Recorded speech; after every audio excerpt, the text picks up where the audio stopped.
Welcome to this edition of the Senior Standing Dumbbell Routine. I'm your host, Jesse Sawyer, nationally recognized inclusive fitness trainer, Silver Sneaker Flex instructor. You can find more about me and visit my website at www.jessesawyer.com. So now if you've been following along with me, you've been taking some seated all dumbbell exercise routines, this is going to be a level or a step up to a standing all dumbbell exercise routine. Clearly, if you want to be in the seated position, grab a chair, have a seat. You can do it both ways, seated or standing, combination of both. Just trying to up your game, up your level as we're going through and going along on these all dumbbell exercise routines. Now, there's a few things that we want to cover as we're doing this. If you do have lightweight dumbbells, great. If you don't, then just grab some remote controls, grab some stuffed animals, grab some water bottles, or just grab your imagination and grab those fists and follow along with these exercises with me. The other thing is the virtual liability. And the other thing is 5 things. If you're lightheadedness, pain, dizziness, discomfort, or fatigue in this standing position, you want to grab that seat. If you're in the seated position and you want to hit that pause button. Virtual liability. You should always consult with your physician before engaging in any physical activity program. By participating in this online exercise with me, you assume all dangerous, hazards, risks of such participation. Exercises demonstrated by the instructor in this online class can be demanding. If you're unable to safely perform these exercises, please modify them or choose a different set of exercises. Number 2, I can't see you, I can't hear you. Pay attention to your form, pay attention to mechanics. In your seat, sit on the edge of the chair. If you're standing, toes over knees, knees over hips, hips over shoulders. Tuck the belly, tuck the tailbone, chest out, shoulders up, back and down. Nice and strong strength position throughout. 3, breathe. 4, pay attention to the rate of perceived exertion. It is a 1 through 10 just because I am in the standing position, and if you're in the seated position, it's still a 1 through 10 because we are using lightweight dumbbells. So we are having some mechanical overload or even some metabolic overload depending on the rep count and the action intervals that we do throughout. And then number 5, hydrate, hydrate, hydrate. I brought my water bottle, I brought my dumbbells. 5 pounds here for me. That's as heavy as I'm going to go as I demonstrate these exercises with us. So the first exercise I'm going to start with is I'm going to start with just a supinated, concentrated curl. And I'm just going to come up. So as you see, as I come up, I'm not coming straight up in front of my body like this. I'm actually coming across my body where I'm coming more towards my chest. And I'm kind of just, there you go. Kind of circling them up.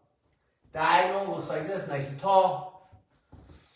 Right like that. There you go. And we're going to do 4 more just like that. 4, 3, 2, and 1. Rest them all the way down. Now I'm going to go into the hammer, and I'm going to hammer curl them up. So hammer curl is going to work more on that forearm, that brachioradialis, and I'm going to get a nice good squeeze. So I want to hold onto those dumbbells nice and tight, and I want to really try to squeeze.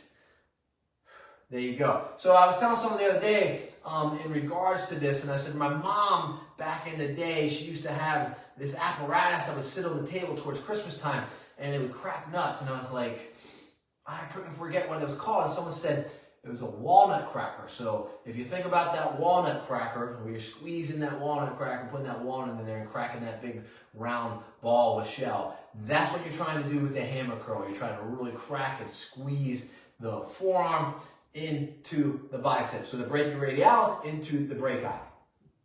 There we go. Let's get 4 more of those. 4, 3, 2, and 1. Hopefully that was a good, accurate description, and those that can relate at home know what I'm talking about.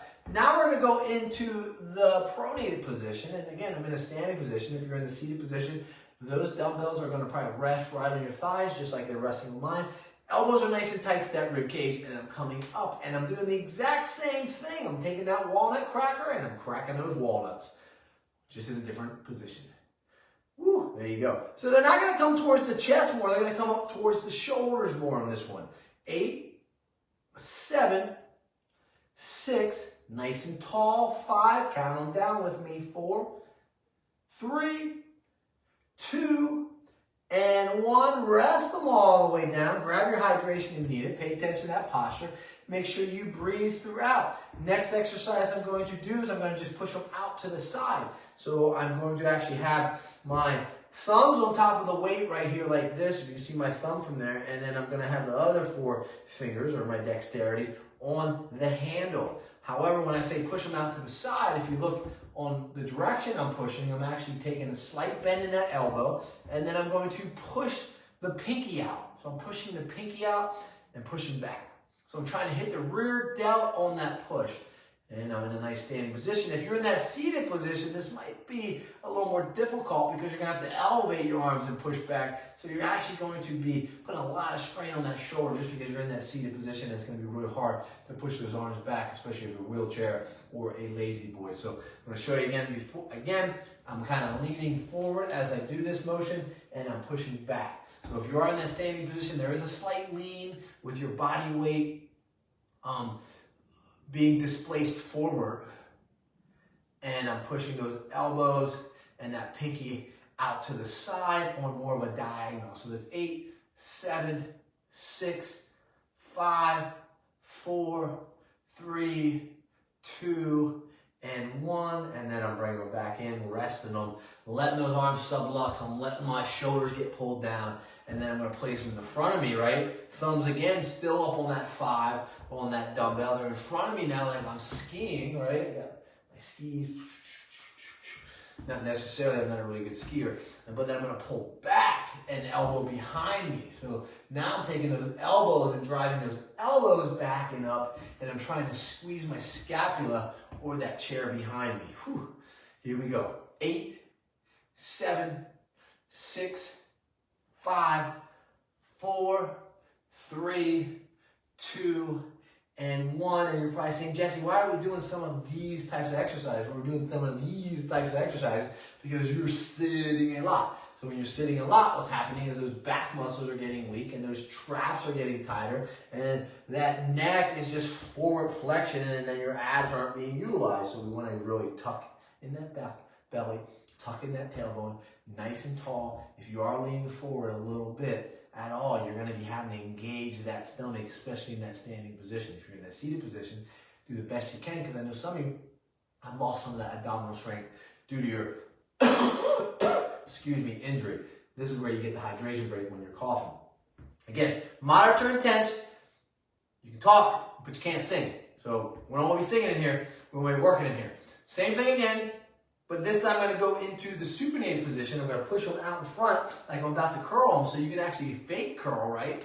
Hold them right here, pull back and squeeze again. 2. So now I'm kind of just flying them behind me. 4, 5, 6, 7, and 8. Rest it down. I'm going to take a quick swig of my water. You too as well. Woo. Got something in there. Ooh. Nice and cool, nice and cold. If you don't have any, go to your refrigerator and get some. Call DoorDash and get some as well. You can do it that way. Nice hydration. Good break. Pay attention, really appreciate the exertion. Again, these videos are really unedited, so you're going to see me drop my cat. You're going to see me bend down. Or you're going to see the dog sometimes. You're going to see lots of mistakes. That's just how it goes. That's life. So we did it, excuse me, we did it in the neutral position, we did it in the supinated position, and now I'm going to do it in the pronated position, like I'm riding that motorcycle. I'm down here like this. I'm not skiing, so I'm not in neutral, and I'm pulling. And we're never in neutral because we're always going forward, right? That's why that rear mirror in front of you is so small, because all those things are behind you. And that's why that front windshield is so big, because that's the future. We want to make the future nice and bright. Here we go. 8, 7, 6, 5, 4, 3, 2, and 1. And you do that with exercise. And you do that with showing up, coming to these classes with me. Hopefully you're enjoying your time with me as well. So nice and tall again. This time we're going to go front delt, so we're going to lift them up. I'm going to be in that pronated position, but now I'm going to add some leg movement to it. So I'm actually going to step to the left, and then I'm going to swing them up, right? Step back. Step to the left, and then come up, drop them down, step back. Step to the left, swing them up, drop them back down, and come back. So instead of like swinging simultaneously, I'm actually stepping then up with the lift, back down with the lift, and then step back. So it's allowing me to get a little bit of better space, room up, and it's also making me work my mind and also some lateral movement. Let's do 2 more. There's 1. And there's 2. So now I'm going to go to the other side. So I'm going to step right, up, back down, back to that center. Step to the right, up, back down, back to that center. That's 2. Step, up, back down. That's 3. Step, 4. Another step, 5. You got it. Get that 6. 2 more. 7. And 8. Awesome job. Now we're going to do simultaneously with the step. We're going to finish off with 8. I'm going to send you on your way, and then hopefully you have a great day and you come back for your next exercise routine with me in this senior all dumbbell exercise routine. It doesn't have to be senior either. It can be junior, novice, intermediate, or advanced. It's entirely up to you. So now what I'm going to do is I'm going to step up at the same time. Good. Let's get 4, 2, 3. So it's a nice shift. 4, 5, 6, 7, 8. A little harder, right? Right side. 1, 2. And this is a little more of my body. 3, 4, 5, 6, 7, and then we're going to alternate for 8. 1, 2, 3. Arms are getting tired. 4, 5. They're probably not going as high. 6. You're having a little lactate breakdown. Ooh, what do we got? 1 more, I think. And 1 more. And I'm done. You're done. Awesome job. Great job. Excellent job. Satisfactory job. Hydrate, pay attention to rate perseveration, and breathe, and keep on coming back. Subscribe to this channel, like this channel, visit me on Facebook, visit me on my website, and invite me to speak at some point in time to your congregation, your community, or even some little kids that are running around. Peace, my friends.